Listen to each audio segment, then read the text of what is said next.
Olá, nós, hoje, dia 26 de outubro, nós estamos hoje dando início aos encontros síncronos do FIME. E hoje nós teremos um encontro com o professor Joselito Albuquerque. E, antes de mais nada, eu gostaria de dizer que é uma felicidade para mim enorme estar participando desse evento.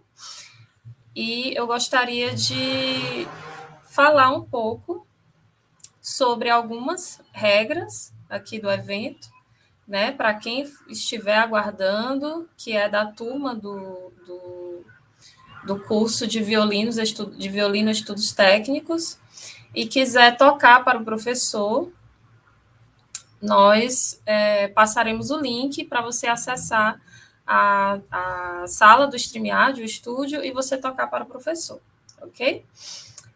Outro assunto que eu gostaria de comentar é que nós teremos, ao longo das próximas 4 semanas, encontros com todos os 20 professores dos 20 cursos do FIME, e os horários serão ou às 17 horas ou às 19 horas. Então, fiquem atentos aos horários que foram enviados pelo e-mail, pelo WhatsApp, e que estão lá no site do FIME, fimefest.com.br, e fiquem atentos a esses horários, a essas datas, ok? E outro ponto que eu gostaria só de destacar, antes de dar a palavra para o professor Joselito, é que... Só um instante. Eu gostaria de falar um pouco sobre o professor Joselito, na verdade, antes de passar a palavra a ele. O professor Joselito, ele foi integrante das orquestras e conjuntos de câmara, Orquestra Sinfônica do Teatro Municipal de São Paulo, Orquestra Sinfônica da USP, Orquestra Sinfônica de Salvador, Orquestra Filarmônica de Goiás, Orquestra Sinfônica de João Pessoa, Orquestra Sinfônica de Recife, Orquestra Armorial de Recife, Orquestra Sinfônica do Paraná, Orquestra Sinfônica da Universidade Estadual de Londrina, Orquestra de Câmara de Londrina, Orquestra Mikado Filarmônica Shimashi, Japão, Orquestra de Câmara Eleazar de Carvalho. Ele estudou com grandes nomes da música de concerto e no Japão atuou como professor de violino e viola no método Minami de orquestras juvenis, lecionando em 14 orquestras do grupo Minami. Com os irmãos Yuji Tanita e Helena Tanita, formou a primeira orquestra destinada a crianças brasileiras na Igreja Batista da cidade de Oizumi, Japão, e desde 2015 atua na Casa de Vovó Dedé como professor de violino, viola e violoncelo, tendo formado vários grupos de câmara e a orquestra juvenil da Casa de Vovó Dedé. Então, é com muito prazer que eu apresento o professor Joselito e lhe dou as boas-vindas e lhe passo a palavra para que você possa comentar um pouco do que foi visto nas aulas gravadas do FIME e comentar, ampliar as informações que foram passadas, falar também um pouco sobre a sua experiência como músico, como violinista, como professor de violino, né? E abrilhantar o nosso festival ainda mais com a sua experiência e com o seu conhecimento. Professor Joselito, com a palavra. Muito obrigado, professor. Olá, boa tarde a todos. É um prazer estar com vocês.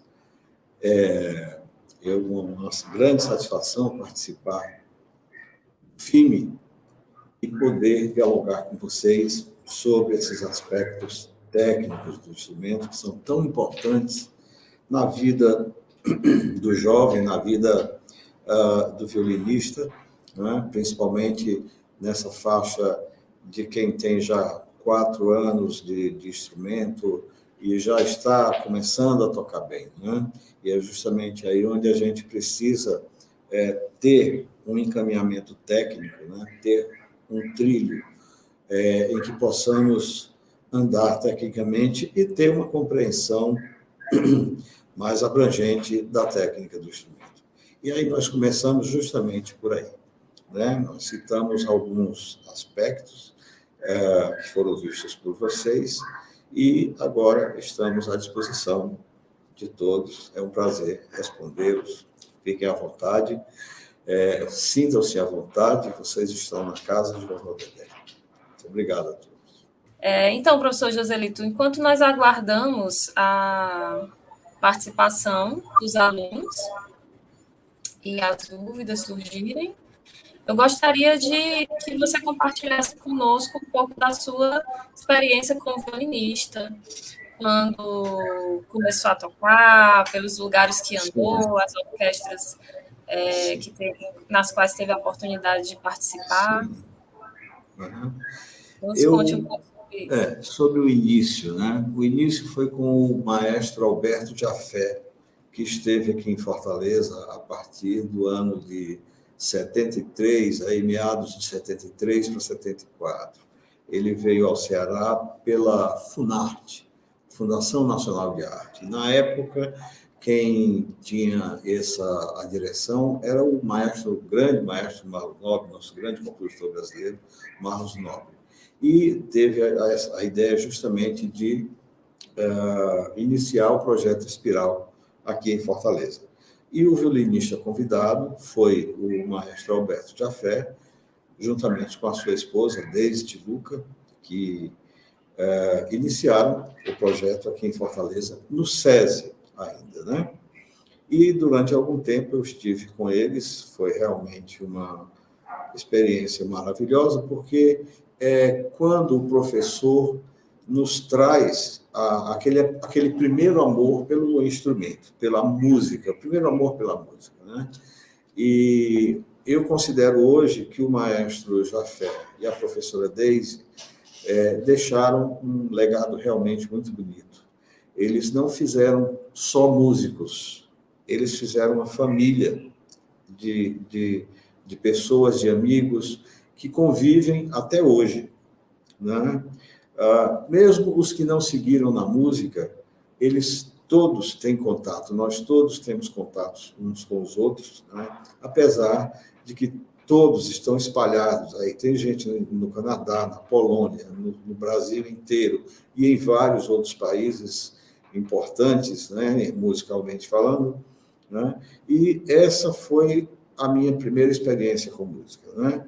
Essa foi uma época de muitas viagens. O maestro Jafé levava o grupo inteiro, um grupo de 70, 80 crianças, para os festivais de Campos do Jordão, para os festivais de Teresópolis, né? Brasília, por exemplo, foram festivais de música realmente importantes e que nos acrescentaram muitas coisas, né? Pela oportunidade de assistir grandes solistas, de ter contatos com grandes professores, de ter contato com grandes colegas que estavam ali também aprendendo, e tudo isso é a somatória de tudo é que vai realmente moldando assim a nossa personalidade, né? E aí, em seguida, eu procurei um outro professor. Nessa época, o maestro Jafé já tinha voltado para São Paulo, e eu precisei ir ao Rio de Janeiro, né? Primeiramente fui a Belo Horizonte, né? Sabia que o professor dava aula em Belo Horizonte, mas fui ao Rio de Janeiro. Aí procurei o professor Paulo Bozizio, a quem praticamente me adotou, né? Tanto com aulas, mas alguns alunos dele residiam ali na Universidade Rural, a antiga Universidade Rural do Rio de Janeiro, não sei como é hoje, mas é no quilômetro 49 da antiga Rio e São Paulo. E ali o professor conseguiu um alojamento para mim, enfim, eu fazia as minhas refeições lá no bandejão, e o reitor conseguiu tudo isso, e o melhor, eu tive aulas durante um bom tempo com o professor Paulo Bozizio, que foi uma das melhores experiências, né, da minha vida. Então, no ano seguinte, em 81, foi quando o professor Erich Lenninger, que é um violinista alemão, esteve aqui em Fortaleza e fez justamente um concurso, uma espécie de concurso. Ele ouviu em torno de 8 alunos a 9 alunos e levou 6 para estudarem lá na Unirio com ele, né? E eu fui um dos que fui aprovado, e com o Lenninger, na Unirio, nós participamos durante 4 anos, né? Com intensa atividade violinística, né? Em termos de estudo, em termos de assistir grandes orquestras, foi muito importante, assistir grandes solistas foi muito importante. Na época, o reitor da Unirio era o Guilherme Figueiredo, o senhor Guilherme Figueiredo, irmão do presidente Figueiredo. Então, ele nos concedeu uma oportunidade ímpar, que era assistir todos esses concertos no Teatro Municipal do Rio de Janeiro, do camarote presidencial, no qual ele tem acesso. E nós, que éramos os bolsistas da Unirio, estávamos lá, todos os concertos, assistindo ali do camarote presidencial. Para a gente era uma honra muito grande. Era uma coisa que parecia uma fantasia. Eu hoje lembro dessa época com muito carinho e assim, olha só, né? Foi maravilhoso, né? E com o professor Erich Lenninger, além dos 4 anos do Rio de Janeiro, né? Depois que eu ingressei no Municipal de São Paulo, já ainda jovem, ainda com 19 anos, mais ou menos, né? Eu continuei estudando com o professor Erich Lenninger mais 3 anos, né? Deu um total de 7 anos, mais ou menos, né? Isso realmente foi muito bom.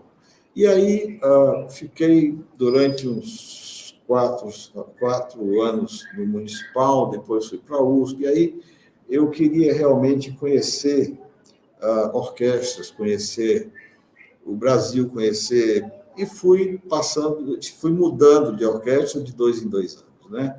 Até que, em seguida, veio a da Bahia, depois a Goiânia, depois João Pessoa, aí já foi um convite do maestro Eleazar de Carvalho, né? Fiquei lá por 2 anos, depois o maestro Diogo Pacheco, que estava na época em Recife, me convidou para Recife, então a gente tocava em 3 orquestras, né? Era a Orquestra Sinfônica de João Pessoa, a de Recife, a Sinfônica do Recife, a Harmonial do Recife, tinha mais uma outra orquestra que um grande maestro irlandês tinha, que era a orquestra ali uma orquestra de câmara para a gente tocar por prazer, né? Tocar música por prazer, para que melhor, né? Então, assim, é uma experiência muito boa, né? Quando o maestro Eleazar de Carvalho voltou para São Paulo, eu, então, fui a Curitiba, né? Aí passei a integrar a Orquestra Sinfônica do Paraná, também por 2 anos, depois a Sinfônica de Londrina, e aí foi quando houve, após 2 anos, essa viagem para o Japão, no qual eu passei 5 anos lá no país, né? E, como na época eu estava muito ligado a igrejas, né? Nós iniciamos esse projeto para crianças brasileiras na Orquestra aliás, na Igreja Batista de Oizumi, né? Na cidade de Oizumi. Isso foi realmente uma experiência muito boa, porque os alunos reagiram muito bem, todos gostavam de tocar, né? Um deles permanece até hoje, dando continuidade a esse projeto, a essa sementinha que foi plantada lá, né? E tanto que em 2017 eu voltei ao Japão justamente para participar do resultado dessa orquestra formada na igreja de Oizumi, né? Lá no Japão tem muitas orquestras que a gente participa avulsamente, orquestras freelance e tudo, né? Então, isso a gente sempre fez, né? E aí, chegou um momento em que eu já estava sentindo falta aqui da minha família, dos meus parentes, sentindo falta de Fortaleza. Na época, nós alugávamos fitas de vídeo, né, para assistir, para ter notícias aqui do Brasil. Então, numa desses feitos, eu aluguei uma fita do Globo Repórter. A reportagem era sobre as praias aqui de Fortaleza, né, Cumbuco, Praia do Náutico, Praia do Futuro. E aí, você longe da família, já tinha acho que uns 8 anos que eu não via minha família, aí de repente ver todo esse cenário em uma época de inverno lá no Japão, que é um inverno realmente rigoroso, né? E aí a gente fica ali sem saber o que fazer, né? Eu ainda pensei, ainda levaram 6 meses para que eu conseguisse organizar uma viagem para cá, para passar a passagem do século aqui em Fortaleza, né? Com a minha família, com todo mundo, que para mim foi realmente muito bom. E logo após a passagem do século, passeando em Fortaleza, encontrei um amigo e ele me levou até a Orquestra Eleazar de Carvalho para conhecer o maestro Márcio Landi, que eu tenho um grande apreço por ele, foi uma pessoa realmente importante na minha vida, né? E aí me convidou para ficar na Orquestra Eleazar de Carvalho. Eu realmente não pensei 2 vezes, não tive nem como pensar 2 vezes. Aceito o convite, maestro, eu só preciso voltar ao Japão para desfazer a minha vida lá, né? Voltei, desfiz tudo, com 3 meses eu já estava aqui de volta, tocando na orquestra, e aí a vida foi seguindo, né? Na Orquestra Eleazar de Carvalho. Tiveram outras coisas legais que eu gostei muito, que foi, por exemplo, com a Orquestra do Mato Grosso, viajar praticamente 22 capitais. Aliás, foram 86 concertos em 90 dias. Imagine, 22 capitais e cidades do interior de todos os estados, praticamente, né? Quase todos. Depois, turnês com a Orquestra Sinfônica do Paraná, com o cantor Andrea Bocelli, isso também foi muito bom.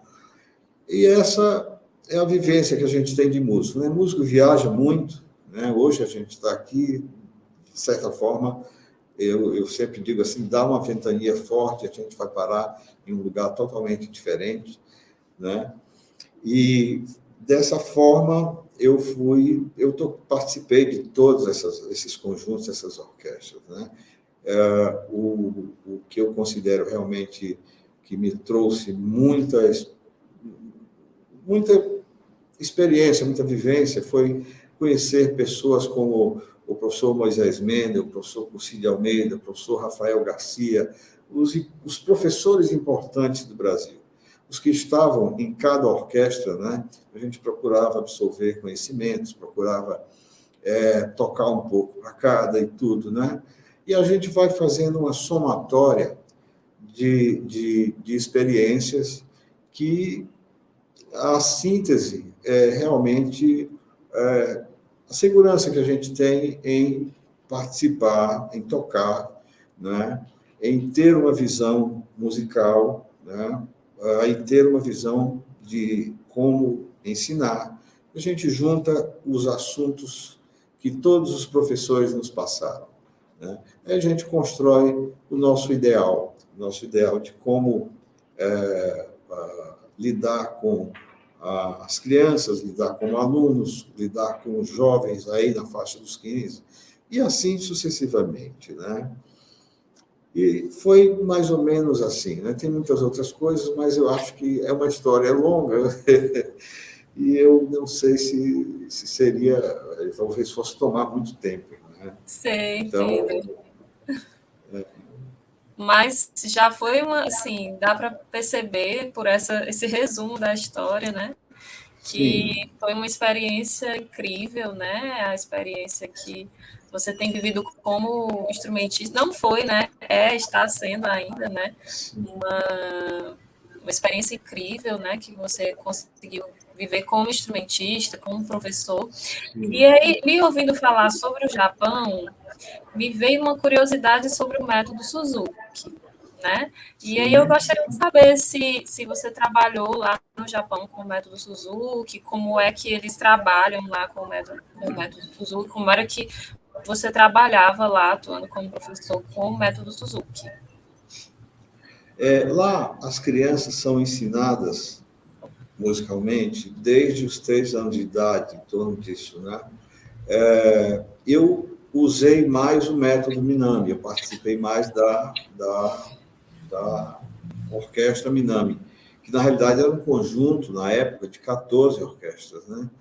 E era uma metodologia de ensino coletivo, de orquestra sinfônica de crianças, mas um ensino coletivo sobre orquestra de câmara.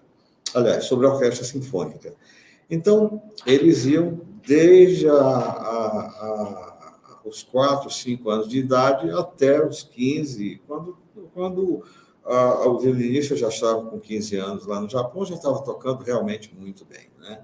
Então, ele já estava com um professor particular, apesar de gostar das orquestras, de sentar lá e tocar sinfonias, mas ele já estava tocando concertos, sonatas, e já estava no nível bem avançado, né? E a experiência também foi como luthier, né? Porque eu também ajustava instrumentos, restaurava e tal, né? E sempre tinha alguma coisa para fazer nesse sentido, né? Eu lá dei aula de violino e viola, né? E foi muito bom participar desse método. Sobre o Suzuki, eu apliquei no grupo de brasileiros, na igreja de Oizumi, né? Aí a gente fez uma boa parte com o método Suzuki, e como eles realmente gostam muito de tocar música brasileira, é lógico que logo foi inserido ali no aprendizado deles as músicas aqui do Brasil, né? Tanto que é bem comum a gente entrar no supermercado no Japão e ouvir Tom Jobim, por exemplo, né? Ouvir música armorial, ouvir capiba lá no Japão. Você entra no supermercado, está tocando capiba, Beni Volkov, por exemplo, né? Isso é bem comum e eles realmente gostam muito da nossa música. Tem uma apreciação especial pela música brasileira, né? Nossa, que interessante, né? É Sim, muito interessante, muito bom saber, né? Que a nossa música sim, está chegando lá do outro sim, lado do mundo e sim, sim. tá.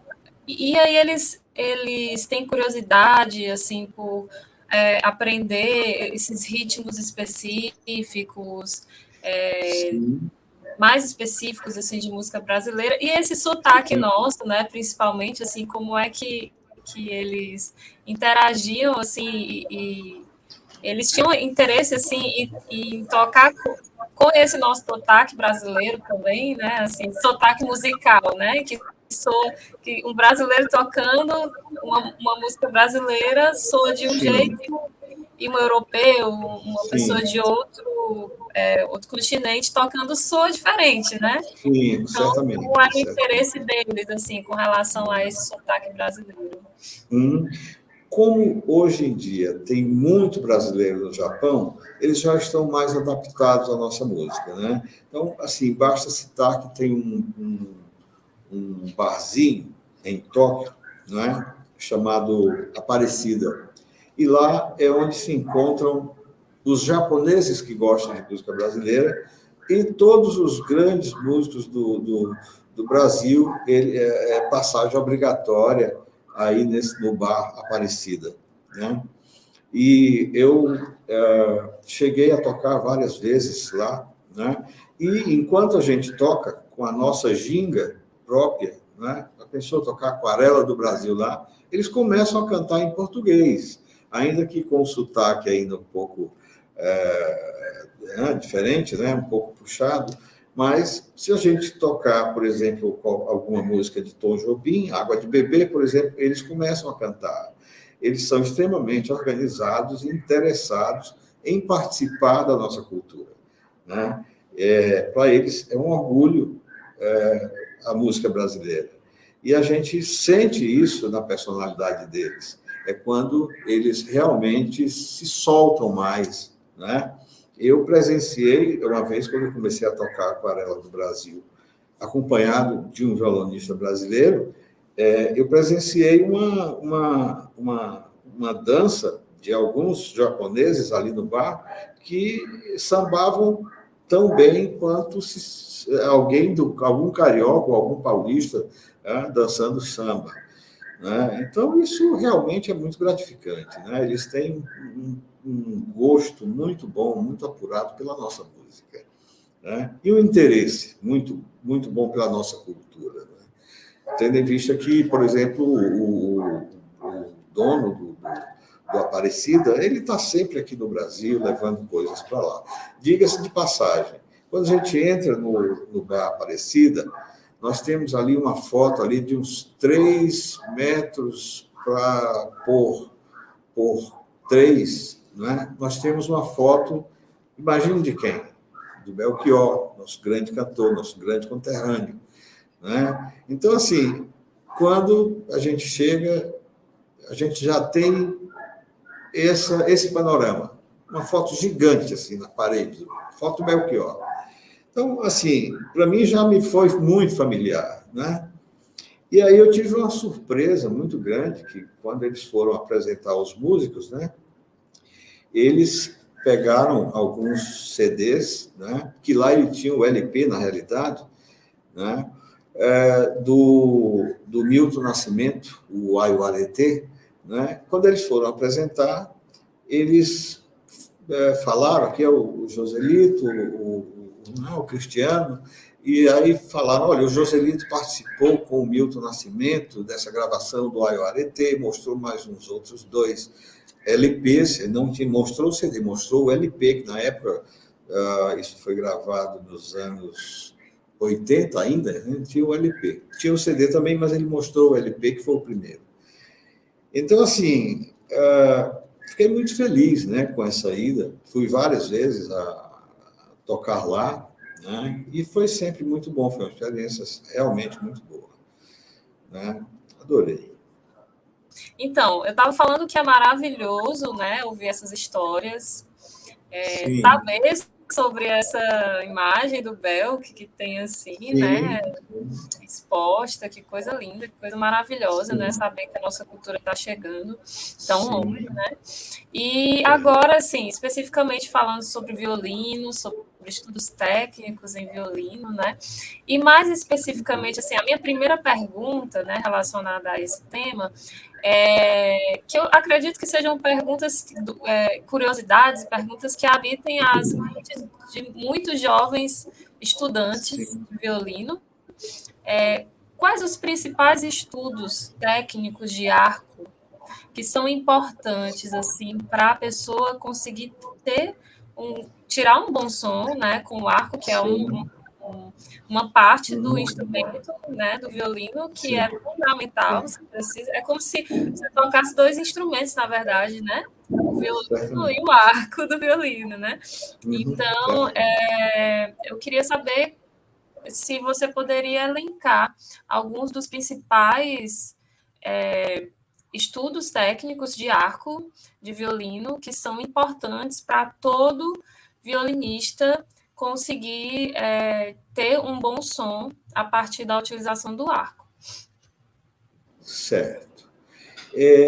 Eu gostaria de iniciar pelo que é tão importante quanto os outros estudos, quanto o estudo de arco, quanto o estudo da mão esquerda. Por exemplo, o posicionamento do violino no corpo, né? Cada violinista tem um físico diferente, e nós temos, o primeiro passo é adaptar bem o violino ao corpo do instrumentista, né? A partir daí, nós vamos realmente medir as questões físicas. Se o braço é muito longo, se o violino precisa ficar mais aberto, se o violino precisa ficar um pouquinho mais fechado, porque existe uma limitação de tamanho do braço direito. Se, de repente, o pretendente a tocar for muito alto, nós temos um outro ângulo de instrumento mais aberto, o braço também aqui um pouco mais aberto, e tudo isso também implica aqui na queixeira, né? Nós precisamos estar confortáveis aqui para, em seguida, centralizar o arco e centralizar o instrumento. A partir daí, pode-se iniciar com corda solta. Eu estou falando isso já para para violinistas que já têm em torno de 3, 4 anos de instrumento, né? E já querem enveredar e ter mais clareza técnica, né, no futuro. Então, inicia-se, por exemplo, o movimento de antebraço, né? Nós devemos definir bem o movimento de antebraço, certo? Até o meio do arco, ou seja, do meio à ponta. E do meio ao talão, o braço inteiro caminha, ou seja, a articulação é feita no ombro e o braço realmente vai por inteiro. Sendo que até a ponta, o antebraço completa o movimento, certo? Então, nós estudamos de 2 em 2 tempos, de metade em metade de arco, depois o arco inteiro, em 4 tempos, e aí vamos aumentando essa quantidade de tempos em um arco só, até chegar a 8, 12 ou até mais tempos, né? Para que a gente possa exercitar a questão muscular, né?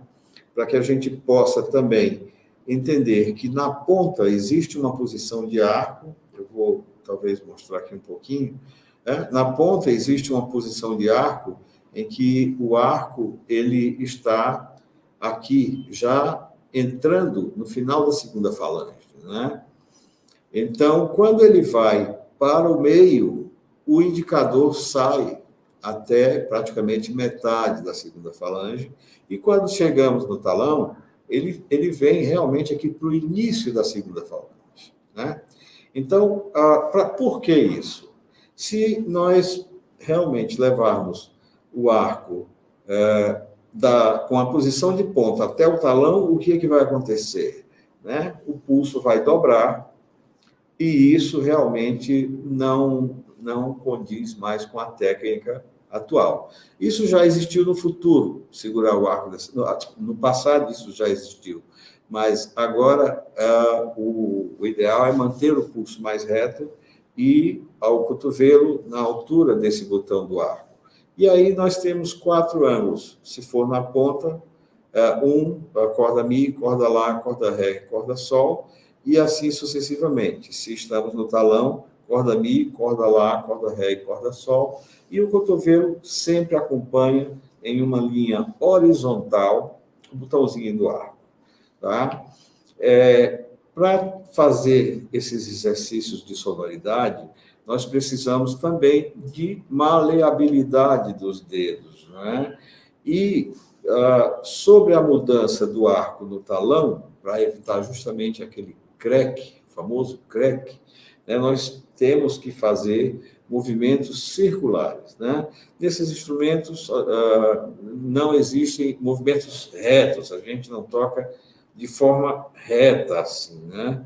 A gente usa realmente uma forma de amaciar, de aliviar as mudanças de ar, tanto no talão como na ponta. E aí, o exercício de mudança de arco também, aliás, o exercício de sonoridade, né, vamos entrar agora na sonoridade, também dependem da questão ponto de contato. É uma relação entre três importantes fatores. Primeiro, a velocidade. Segundo, o ponto de contato aqui na corda, ponto de contato do arco na corda, e a pressão do arco. É isso que vai definir a sonoridade, né, e o estudo da sonoridade. Por exemplo, nós podemos chamar de região 1, aqui perto do cavalete, né? Região 2, aqui entre o cavalete e o espelho, e aqui na tasteira, já em cima do tasto, né, nós podemos chamar de 3, a terceira região. Ou seja, aqui na primeira região nós tocamos de forte a fortíssimo, ou a 3, 4 Fs, dependendo da sonoridade realmente potente que se precise tirar do instrumento. Aqui nós vamos aí do mesoforte ao forte, até um fortíssimo caloroso, aqui na segunda região. E a terceira região, que é a região da tasteira, nós usamos realmente pouca pressão, nós usamos pouco vibrato, um som mais doce, um som que vai de pianíssimo a piano a mesopiano, né? Pianíssimo passando por piano a mesopiano, né? Então, nós precisamos saber qual a finalidade do estudo de arco, se é para sonoridade, se é para aprender a tocar mais piano, se é para aprender a tocar mais forte, e tendo essas informações, nós podemos estudar de maneira correta essa questão do arco e do estudo de sonoridade, que, primeiramente, deve ser feito em cordas soltas, né, para que a gente adquira o total controle do arco e o total controle do arco friccionando a corda. Esse controle do arco friccionando a corda é muito importante, porque nós não podemos oscilar isso, né? Nós, de certa forma, se estamos tocando no forte, de repente a dinâmica da música cai para mesoforte ou para um dolce de piano, nós vamos ter realmente que passear com o arco nas 3 regiões e procurar essa sonoridade, né? Mas o princípio básico é esse, né? Um outro ponto muito importante sobre a questão sonoridade é o ajuste do instrumento. A alma precisa realmente estar no lugar, né? Não existe uma receita única para cada violino. Cada instrumento é diferente, e os luthiers, né, e nós violinistas é que devemos escolher esse ponto, né? Existe a questão matemática, né? Existe a precisão matemática. Se o violino for perfeito matematicamente, nós iniciamos, por exemplo, o ajuste de alma por essas regras e medidas, né, até encontrar o ponto central matematicamente. Dependendo do resultado sonoro, aí nós vamos realmente ajustar, moldar um pouquinho. Não, eu prefiro o instrumento um pouco mais aveludado, alguns preferem o instrumento com um som um pouco mais brilhante, e alguns, isso fica mais a critério do músico, né? Eu prefiro extrair do instrumento o máximo que ele pode dar em qualidade, em quantidade e em várias sonoridades que você possa ter, né? E não deixar apenas com o som muito brilhante, ou, de certa forma, um pouco mais fosco, ou com o som um pouco menor, mas com uma projeção maior. O bom é pensar que o instrumento estando com a alma bem ajustada, o cavalete com a medida certa, aqui da pestana até o cavalete, e o cavalete com a medida certa até o estandarte, que na realidade essa medida do estandarte até o cavalete serve para gerar mais harmônicos no instrumento, né? E a gente tem um som de caixa, um som mais cheio, né? Todas essas medidas têm que estar perfeitas e o resultado é bom, é inevitavelmente bom, né? Então, nós precisamos desse conjunto para chegar ao estudo de sonoridade, né? De todas essas informações, né?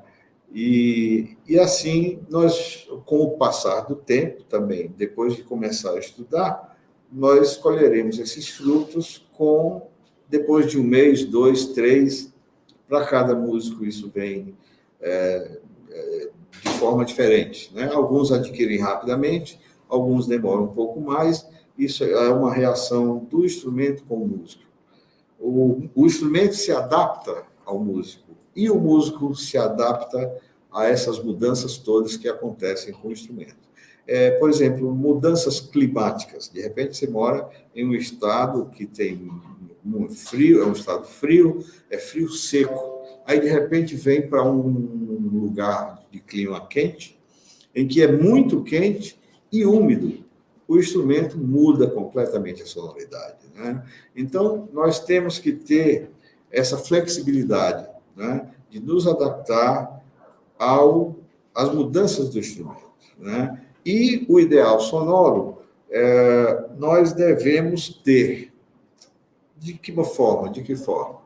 O ideal, nós precisamos, por exemplo, ter alguém como parâmetro, ter algum violinista como parâmetro, né? Tendo em vista que é tão fácil hoje em dia a gente assistir aí os grandes mestres, né, desse instrumento. Então, a gente pode ter, olha, eu quero ter uma sonoridade dessa forma. Você pode direcionar o seu ideal e procurar trabalhar em cima, em função da sonoridade que você quer ter no instrumento, que é a sua sonoridade. Porém, cada autor tem a sua obra, né? Cada autor tem o seu temperamento e cada autor, né, quis transmitir através da sua música uma mensagem diferente. Por exemplo, Schubert, ele tem uma música doce, leve, né? Aí, de repente, Tchaikovsky, uma música extremamente conflitante, vamos falar das sinfonias, né? Se você pegar Dvořák, uma música, tem a fase dele, que ele ainda morava na antiga Tchecoslováquia, e tem o Novo Mundo aí, que ele foi para os Estados Unidos, já são duas coisas completamente diferentes, mas são o mesmo autor, né? E assim sucessivamente. Nós temos que vestir a camisa do compositor e mudar a sonoridade. Nós temos que ter esse bom senso de nos adaptarmos e tocar o que o compositor quer. Nós precisamos entender o pensamento dele, saber os períodos musicais em que ele escreveu, né? Os porquês, se era uma música folclórica, se era uma dança da corte, por exemplo, aí na época do período clássico, né? O barroco mais voltado para o sacro, mas no período clássico as músicas eram realmente mais até dançantes, tinham muitos minuetos, tinham muitas coisas, né? E aí nós precisamos reagir à época, reagir ao que o autor escreveu e procurar transmitir isso através do som e através da nossa emoção. É por isso que nós precisamos viver meio que flutuando, assim, de certa forma, captando o que os grandes mestres deixaram para que para que nós possamos interpretar, né? Eu penso dessa forma, tá? Assim, sobre sonoridade, mais ou menos isso aí eu relato. Maravilhoso. Eu acho que o senhor fez um apanhado assim muito interessante sobre os principais aspectos relacionados, né, à sonoridade. Sim, sim. Eu instiguei com o arco, mas aí você conseguiu ampliar esse pensamento, então é bem interessante. E outro aspecto que eu estava pensando aqui, lembrando que os jovens estudantes de instrumento, não só do violino, mas os instrumentos de cordas de maneira geral, têm uma preocupação muito grande com o aprimoramento da afinação e da Sim. digitação também, né? Assim, que isso vai influenciar, de certa forma, nessa compreensão do que eles querem passar com a música, ou essa reação que eles têm à música que pretendem tocar, né? E às vezes até entende o que o compositor está pedindo, mas tem algum aspecto, algum detalhezinho que técnico, né, que impede que o estudante chegue lá, né, naquele ponto onde ele está querendo chegar através da sua interpretação. Então, eu queria pedir que você nos destacasse para a gente alguns aspectos relacionados principalmente ao estudo da afinação e da digitação da mão esquerda, né, e outros detalhes, posição de mão, posição do braço também, né, o corpo todo influencia, né, então, Sim. quais são os aspectos relacionados a esse ponto que eu trouxe que ajudariam a aprimorar a performance do instrumentista? Bom, sobre afinação, né? Principalmente mão esquerda, né? Da mesma forma que nós precisamos primeiro alinhar o arco, alinhar o instrumento para poder fazer esses estudos de arco e sonoridade, a mão esquerda não é muito diferente a respeito de sua postura no instrumento, né? Nós temos que ter alguns conceitos, né, sobre de como colocar os dedos sobre a corda, né? Primeiro, existem algumas teorias, mas elas não são absolutas, né? Nós não precisamos seguir isso à risca, porque é a mesma questão.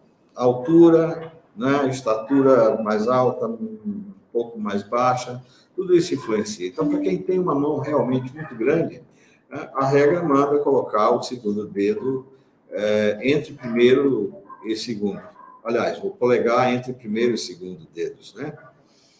Mas não é uma regra absoluta, até porque quando se precisa fazer décimas, você precisa soltar essa posição e praticamente pegar o braço do violino quase que aqui embaixo, né, para poder distender os dedos, né? Então, esse é o primeiro ponto.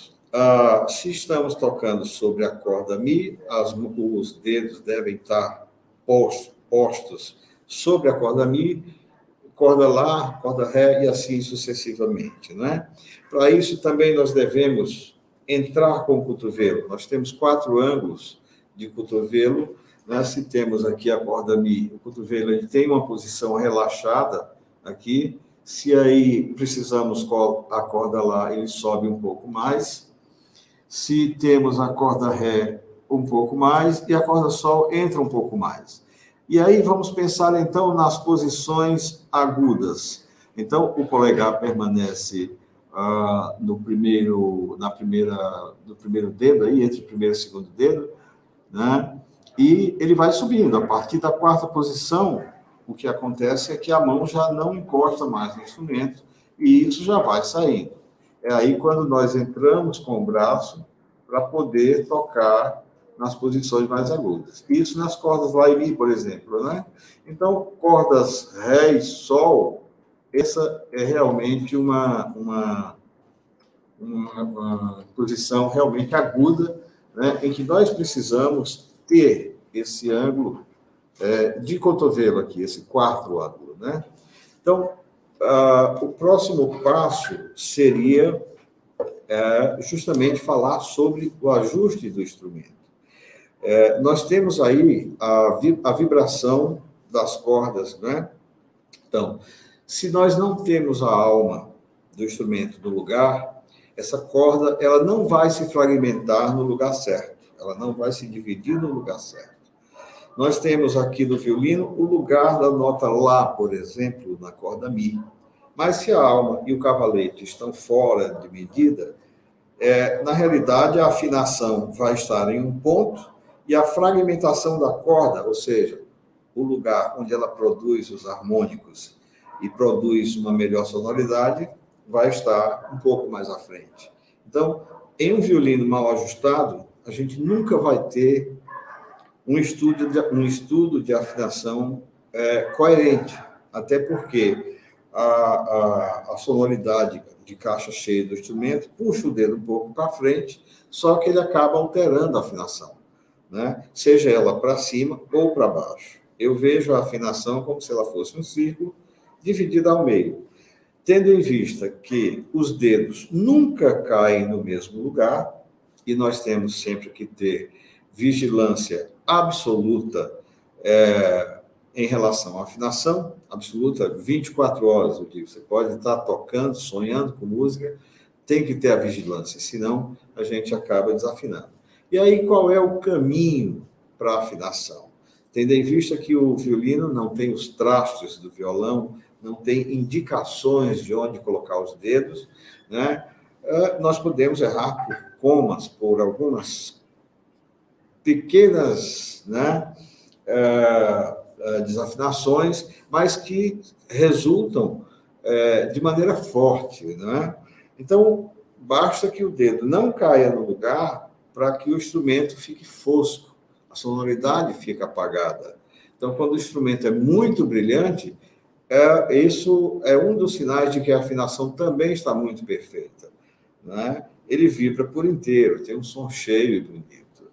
Então, vamos falar sobre a questão de como afinar. Primeiro, nós temos que ter o conceito bem desenvolvido sobre a nota afinada, né? Mi é o Mi e a gente precisa diferenciar se ela caiu alta ou se caiu baixa. Se ela caiu um pouco mais alta, a gente vai ter que puxar o dedo para trás e continuar com o vibrato. Na realidade, o que faz a afinação é um pequeno glissando, às vezes nem um glissando, uma viradinha de dedo, você já consegue afinar a nota e vibrando, você realmente passeia entre o centro da nota e o restante da nota e você acaba afinando dessa forma. A melhor maneira de afinar é caiu com o dedo um pouco mais alto, percebeu que está errado, puxa o vibrato um pouco para trás e aí você já centralizou a afinação. Não é uma coisa fácil, isso é uma questão de treino diário, de muitos dias, aliás, eu diria da vida toda, né? Porque esses instrumentos, com a mudança climática, eles sobem a afinação, eles descem a afinação. Então, imagine você estar tocando em um teatro, né? Tem aquele calor em cima do palco, e, de certa forma, é aquecido, às vezes, em um lugar de clima frio, e tem uma rajada de vento frio ali. Automaticamente, a afinação do instrumento ou sobe, ou se tem um clima mais quente, a afinação desce. E você tem que, na realidade, ajustar tudo com o dedo, né? Ajustar tudo com a percepção. Basta dizer que toca mais afinado quem corrige mais rápido. Não sou eu que digo isso. Isso eu já trago de muitas coisas que a gente ouve, né? Então, o caminho é esse. É afinar o mais rápido possível, né? E com o pequeno glissando, você chega ao centro da nota e afina a nota. Diga-se, relembrando, em que, para que isso aconteça, o instrumento ele tem realmente que estar com a medida de cavalete bem ajustada, a medida de estandarte em relação ao cavalete muito bem cuidada, muito bem ajustada, e a alma também, realmente, matematicamente, muito bem ajustada. Aí nós conseguimos buscar esse estudo de afinação. Ou seja, Quando a gente toca uma nota em que o som está fosco, assim, como se fosse uma luz com pouca eletricidade, uma luz fosca, isso é sinal de que a caixa do instrumento não está vibrando. A gente ouve apenas o som da corda, né? Mas não ouve aquele som explosivo da caixa. E aí, quando nós afinamos, nós realmente ouvimos um som que ele enche o ambiente, ele enche a sala, né? Então, e aí projeta muito melhor, e aí sim, nós temos aí um quadro realmente de afinação, né?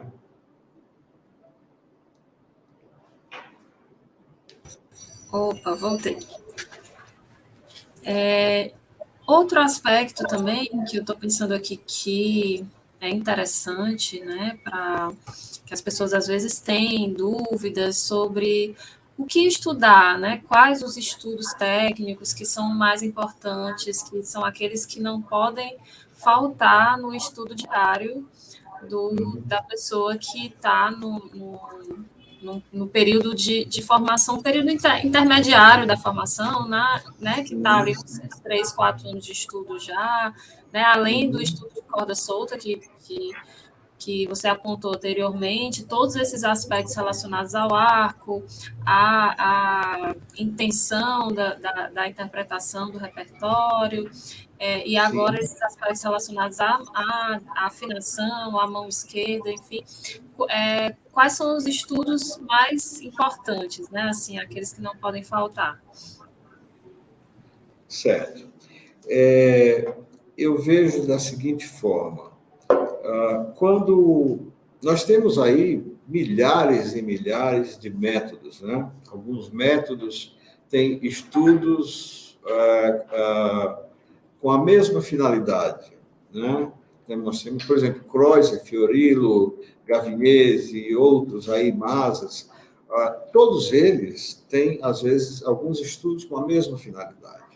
Mas, partindo aí do princípio de como e quais estudos são precisos para fazer com que a pessoa, ou fazer com que o músico entre num caminho técnico correto o mais rápido possível, no menor espaço de tempo possível, né? Nós precisamos, primeiro, formar fisicamente o violinista, né? O músico, e para isso nós podemos retirar de cada método alguns estudos específicos para que ele consiga fazer todos os golpes de arco e fazer todos os estudos de mão esquerda. Por exemplo, no Kreutzer 2, aqui já conseguimos tirar vários estudos básicos para que ele possa fazer alguns golpes de arco, né? E aí tiramos, por exemplo, Don't, número 10, ele vai aprender ricochet. O Kreutzer número 8, ele vai aprender os 3 tipos de spiccato, por exemplo, né? Um outro estudo de Don't, ele vai aprender a fazer acordes, né? Vamos pegar aí um outro estudo de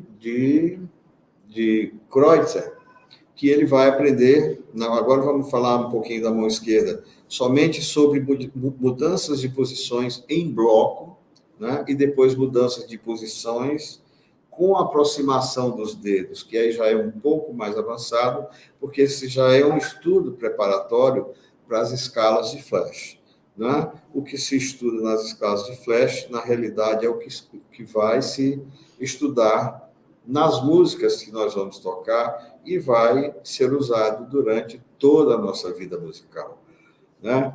Então, assim, o meu pensamento é que, primeiro, a gente tem que fazer com que o aluno consiga fazer, primeiro, um staccato bem feito, um staccato barroco, um martelé, os spiccatos, o GT, o soutien, o staccato volante. e assim toda a ramificação da árvore dos arcos, né? É lógico que, paralelo a isso, os estudos de mão esquerda, eles vão avançando também, né? Mas é importante que tenha um período de mais ou menos uns 8 meses a um ano em que o aluno faça somente técnica. Por quê? Porque ele precisa se construir tecnicamente, né? A música ele vai ter muito tempo para tocar depois, mas, por exemplo, um ano é suficiente para ele adquirir esses artifícios, toda essa bagagem técnica. Mão esquerda, por exemplo, nós precisamos iniciar com o primordial, que é a articulação de dedos, né? Para isso, nós temos, por exemplo, Sev6, a escola de Sev6 é realmente fantástica para isso, né? Temos Skrediak, temos os próprios estudos de escalas, temos muitos outros também que ficaram para trás, ou seja, antes desses métodos, né? Hansit e outros, né? E aí nós vamos acirrando ou encaixando a mão direita com a mão esquerda. Primeiro a gente trabalha separadamente cada lado. Primeiro o lado direito, depois o lado esquerdo, e aí a gente vai sincronizando. Por exemplo, depois de treinar das duas mãos separadas, aí nós entramos, por exemplo, nas escalas de flash, em estudos de mudança de posição, em estudos de vibrato, por exemplo, os 3 tipos de vibrato: vibrato de dedos, vibrato de antebraço, vibrato de pulso, né? E assim sucessivamente, de modo que esse quebra-cabeças vai se encaixando até que, com um ano mais ou menos de estudo técnico, né, a gente consiga fazer com que o violinista toque, por exemplo, o capricho, talvez o mais fácil de Paganini, por exemplo, 16, né? E alguns estudos realmente de nível alto aí do Dante, ou do próprio Fiorino, ou do Gavinês, quem sabe, né? Mas ele já vai estar em um nível em que ele já entendeu todo o processo técnico, ele já entendeu como estudar tanto a mão direita como a mão esquerda, ele já consegue estudar sozinho, ele já consegue, ele já tem conceitos, ele já tem uma bagagem para que ele possa enveredar até certo ponto no caminho técnico, né? Então, digamos que aí ele já tem um bom resultado técnico, e é aí que nós precisamos já começar a acrescentar músicas. Eu prefiro iniciar com o período barroco. Por quê? Porque os concertos de Vivaldi para violino são os mais conhecidos. Eu gosto lá, um pouquinho antes, aí, Franz Biber e outros aí, mas eu prefiro iniciar com Vivaldi. Tem Francisco Geminiani, tem Torelli, tem vários outros, né? Mas nós precisamos primeiramente aprender a tocar o estilo barroco. Como usar o arco, como usar toda a forma de tocar da época, né? Quer dizer, com esses instrumentos modernos, nós podemos tocar de forma moderna, né? Como tocamos hoje, mas podemos aproximar um pouco do que era feito lá na época barroca. Com um instrumento barroco caracterizado, nós conseguimos tocar de forma, da mesma forma que se tocava no período barroco. Mas, assim, nós precisamos, já que temos um instrumento que hoje se precisa tocar de Vivaldi a Shostakovich, né? Então nós precisamos nos moldar e aprender a tocar o período, né? Passando um pouquinho à frente, né? O arco já tinha perdido uma boa parte da curvatura quando chega Haydn, quando chega, né? Bem depois Mozart, né? Mas ali nós já tínhamos uma outra maneira de tocar. Os instrumentos barrocos ainda eram usados, né? Mas algumas modificações já começavam a ser feitas, né? E aí, o estilo clássico, cheio de regras, cheio de pontuações, cheio de grupetos, cheio de ornamentações, né? A mudança aconteceu, a mudança de arco, né? Então, nós precisamos aprender, depois de vários concertos barrocos, diga-se, do início do barroco, pelo menos até o final, aí, que vamos colocar Bach, os concertos de Bach, por exemplo, né? Que já é uma maneira bem diferente de tocar, se for comparar com Vivaldi, por exemplo, né? Compositor alemão, tudo, né? Quero salientar que, por exemplo, Bach, Domenico Scarlatti e Handel foram três compositores que, de muita importância, né, que o violinista precisa realmente explorar bem a obra desses três compositores, e todos eles dedicaram a sua música ao divino, a Deus, ao Todo-Poderoso. Então, o período de Bach praticamente vai se encerrando por aí, né? E aí entram outros estilos, né? Aí vem um pouco depois vem Dvořák. É bom falar também sobre os concertos da escola italiana, Viotti, por exemplo, e outros, né? Na Polônia, Wieniawski. Aí chega o período romântico, e aí nós temos aí uma riqueza muito grande sobre o que se precisa estudar. Uma coisa é certa, nós que lidamos com esses instrumentos, a gente nunca pode reclamar ou simplesmente dizer que nós não temos nada para estudar. A vida, nós precisaríamos de uma vida de 3 vidas de 80 anos ou mais para conseguir, pelo menos, tocar tudo que existe para esse instrumento, tendo em vista que é um dos instrumentos mais difíceis que se tem para aprender, para executar, né? E o repertório é realmente brilhante, e, por ser brilhante, muito difícil também de se fazer por inteiro, né? Seria mais ou menos esse o caminho, né? Eu acredito que, dessa forma, consiga-se ter ali o caminho das pedras, né? Professor, eu vi que você citou algumas peças, né, já que são... Não está escutando? Agora sim. Eu vi que você já citou algumas peças que são importantes para o repertório, para compor o repertório do jovem violinista, né? E eu queria saber, assim, só um resumo, né? Agora especificando assim o comentário sobre repertório, né? Queria que você, se possível, pontuasse algumas peças, as peças mais importantes, né, para o desenvolvimento técnico, para o desenvolvimento musical, né, para o desenvolvimento do violinista como, de maneira geral, né? Quais são as peças que são extremamente importantes para o aprimoramento do violinista? Desde o início, né, elas são muitas.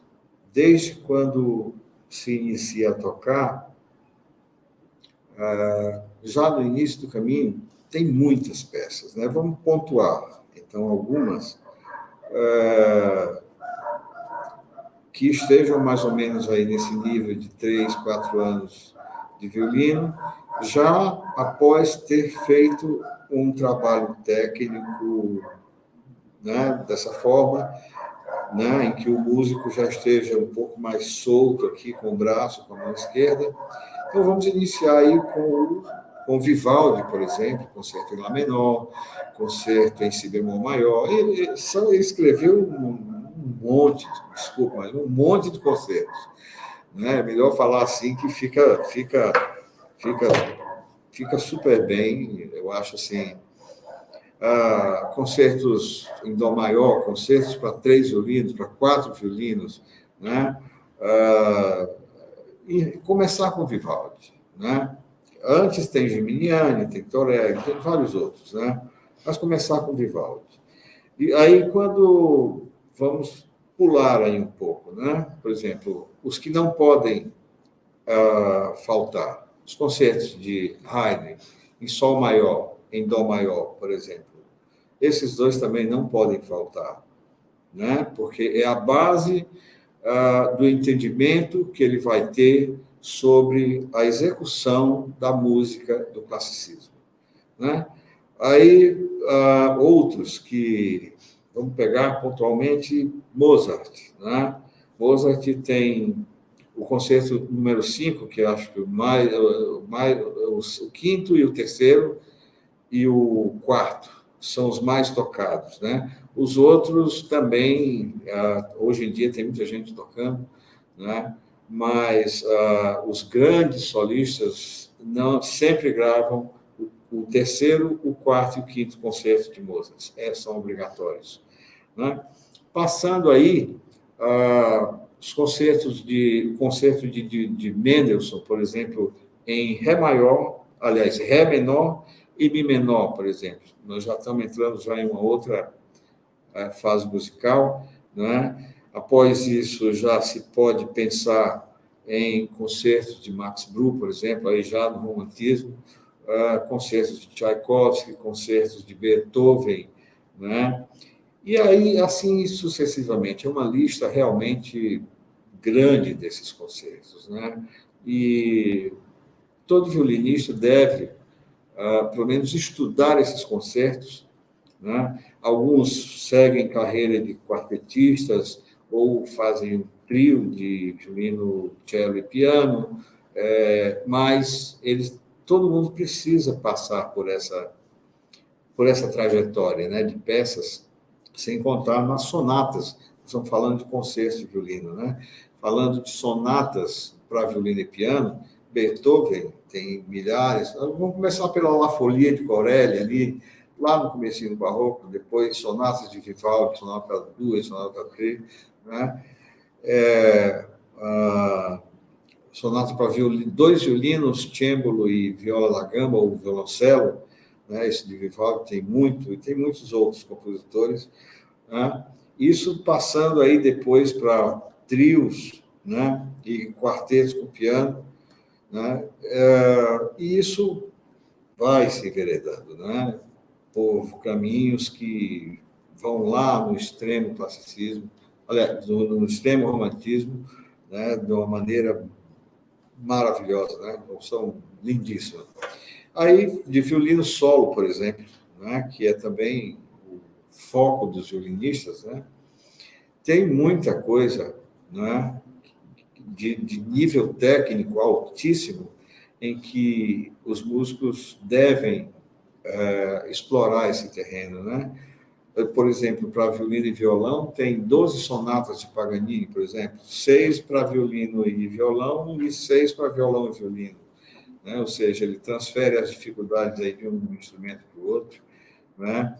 E aí, depois ele tem, por exemplo, algumas coisas de Paganini, de vários outros compositores, até chegar em Isaí, né? Prokofiev, sonatas de Prokofiev para violino solo, e muitas outras que todo violinista gosta de tocar, né?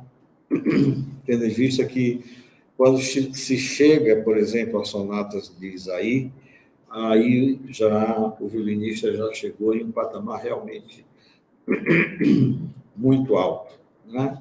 São sonatas que às vezes são tocadas as 6 sonatas em um recital apenas, né? Em um recital longo, porque são sonatas longas e de uma complexidade realmente fantástica, né? E, assim, a música praticamente é infinita. A gente nunca vai faltar o que tocar, né? E nunca vai faltar como fazer um grupo de câmara, como fazer um grupo, uma apresentação, né? Eu gosto também da música de câmara de Piazzolla, eu adoro esse compositor, né?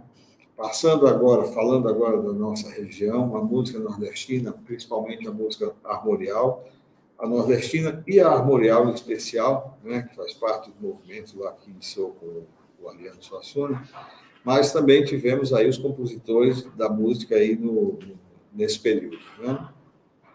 E assim sucessivamente. Música, nós temos aí, por exemplo, quando alguns virtuosos, eles, por exemplo, ontem eu vi um violoncelista tocar Capricho de Paganini no violoncelo e tocar a balada número 3 de Isaí no violoncelo. Que coisa fantástica, que coisa maravilhosa. Se ela já é dificílima para o violino, imagina tocar isso no violoncelo, em que as distensões são realmente muito maiores, né? É um instrumento de sonoridade grave e se precisa de muita agilidade, de muita rapidez para tocar. É esse o mundo da música que a gente vive e a gente vai transformando, adaptando, e o que importa mesmo é fazer música, né?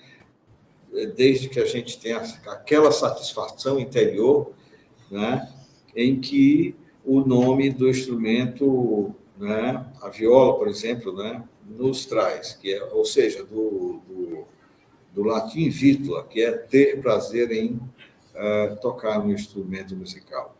Eu acho que reside aí a nossa missão de tocar, é o gostar de tocar, independente do compositor, né? Independente do estilo, independente, o nosso papel de instrumentista é tocar e poder e transmitir o melhor que cada compositor nos deixou como essência da sua alma e do seu pensamento. Maravilha, professor.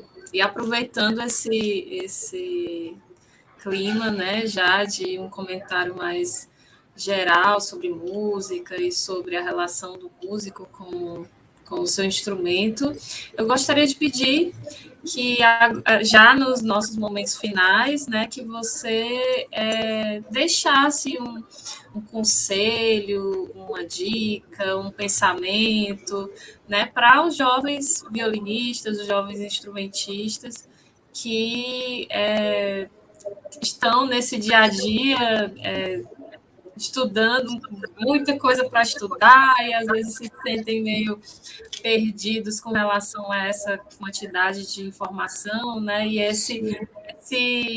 esse aprendizado que você aprende, aí daqui a pouco você já tem uma coisa nova para aprender, e aí você vence uma coisa e já tem outra para vencer, né? E é esse movimento constante que o instrumentista vive, né?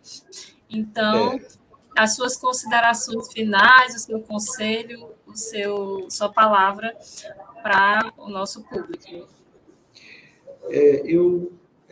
Sobre isso, professora Brena, eu sempre gosto de dizer a quem está tocando ou ao jovem que pretende seguir a carreira musical, de uma forma bem simples, eu falo o seguinte: nunca troque sua cadeira, seu instrumento musical e a sua partitura, sua música, que você tem que estudar, por nada nesse mundo. Se tem alguma coisa que vai chegar com você até o final da sua vida, é o seu violino. Primeiramente, Deus. Nós temos que ter Deus acima de tudo, né? Deus como hierarquia, como nosso Pai, que é o que nos mantém vivos, nos mantém o fôlego de vida, nos mantém o entusiasmo, nos mantém a vida e, principalmente, a nossa vida musical, né? Então, primeiro, fé em Deus. Acredite em você. Acredite no que você faz. Trace as suas metas. Aonde você quer chegar, né? Nós podemos arrumar alguns parâmetros, né? E você mesmo pode escolher, olha, eu quero chegar aqui, e traçar o seu caminho de acordo com o que você quer. Sobre estudar, eu tive a honra de tocar e conviver com um grande maestro, Desde os meus 13 anos de idade, que foi a primeira vez que eu fui para o Festival de Campos do Jordão, e eu sempre escutei muitas coisas boas dele. Ele lidava muito com jovens, gostava muito de fazer festivais de música, e principalmente direcionado aos jovens, que ele via e é uma realidade, o futuro do Brasil, o futuro da música está na mão dos jovens, de quem está ali iniciando, né? E ele dizia que a música só tinha um segredo, que a síntese dele, né, formavam 3 palavras praticamente, que são iguais, né? Na realidade, o que ele queria dizer é que só existia um caminho para a gente conseguir chegar lá. Ele dizia que o músico precisava estudar, esse era o primeiro caminho. O segundo caminho era estudar, e o terceiro caminho era estudar. Então, complementando ao que esse grande maestro, que era o maestro Eleazar de Carvalho, a quem eu tive a honra e o prazer e a satisfação de conviver em São Paulo, tocando em concertos, tocando em orquestras, na Orquestra João Pessoa também, e em vários outros lugares, né? Eu diria, de forma diferente, nunca troque o seu instrumento, a sua cadeira, a sua partitura, a sua música, o seu ideal, o seu futuro, os seus sonhos, por nada nesse mundo. Mantenha o foco, sempre em frente, mantenha o seu foco, e um dia tudo vai acontecer. Só depende de você. Maravilha, professor. Grande conselho que a gente leva para a vida, né? Não só na nossa atuação como músicos, como instrumentistas, mas também na vida como um todo, né? Então, eu agradeço, nós estamos finalizando, eu agradeço a sua participação no FIME, tanto lá desde o início, nas primeiras conversas, a sua sugestão de tema para o curso, né, as aulas gravadas, e agora esse encontro, né, que nós estamos fazendo aqui, que será disponibilizado posteriormente para os estudantes, né, os inscritos no festival, que vão poder acessar esse encontro. Eu agradeço por essa conversa, que foi ótima, né, muito rica, foi muito importante estar aqui nesse momento, né, compartilhando esse momento. Agradeço a sua participação. Gostaria de fazer algum comentário final?